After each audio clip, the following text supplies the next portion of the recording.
इमरान खान की भी फिलहाल मुज़ाकरात के लिए कोई पॉलिसी नहीं है। उन्हें खुद भी नहीं समझ कि उन्होंने क्या मुज़ाकरात और किन शराइत पे मुज़ाकरात करनी है। कभी कहते हैं 8 फरवरी वाला मैंडेट वापस दिया जाएगा तो मुज़ाकरात करेंगे। फिर कभी कहते हैं पहले जेल से रिहाई होगी तो मुज़ाकरात करेंगे।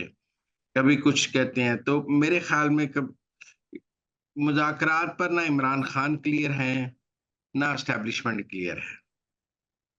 बेशक इमरान खान ने एक कमेटी बनाई है एस्टेब्लिशमेंट के साथ रास्ते खोलने के लिए, और उन्होंने अपने कुछ लोगों से जो पहले एस्टेब्लिशमेंट से राब्ते में थे, उनको कहा है कि दोबारा रास्ता खोला जाए और कोई बातचीत का दरवाज़ा खोला जाए। लेकिन मुझे नहीं लगता कि अभी एस्टेब्लिशमेंट और उनके दरमियान कोई रास्ता खुल सकता है। इमरान खान कोशिश कर रहे हैं, ये कहना कि जी डट के खड़ा है कप्तान, ये गलत है। पीटीआई और इमरान खान बहुत कोशिश कर रहे हैं कि बातचीत शुरू हो जाए।